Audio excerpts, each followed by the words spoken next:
Our advanced controllers with patented algorithm connected to our monitoring, remote management and decision support system, AKONET.Cloud, allows to optimize the installation operation to its maximum performance.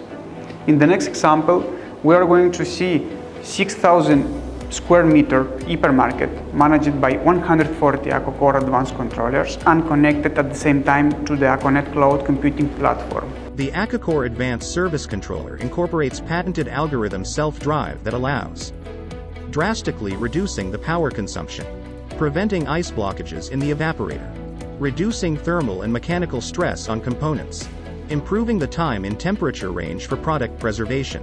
Smart controller in positive display cabinets, managing the solenoid and evaporator fans.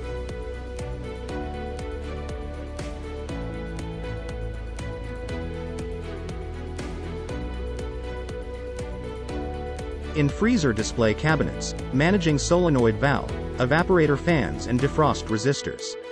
In positive and negative cold rooms, managing solenoid valve, evaporator fans and defrost resistors. It is possible for the controller to monitor door open activity, light on, off and the respective alarms. Up to 2 digital inputs for different functionalities and up to 5 relays output. Edge gateways connecting all controllers via Modbus to the AKONET.Cloud.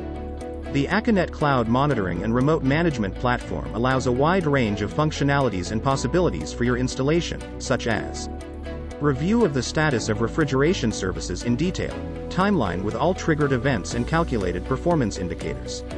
Access in real time to the service to view the cooling cycles with different temperature set points, very useful for detecting problems with ice expansion or ice accumulation.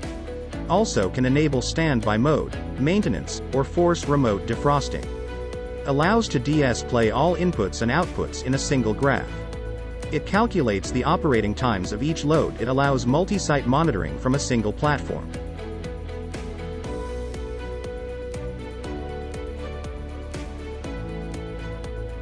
Review the alarms in detail, according to severity, user, type and activation, deactivation time. Also allows to add comments regarding these alarms.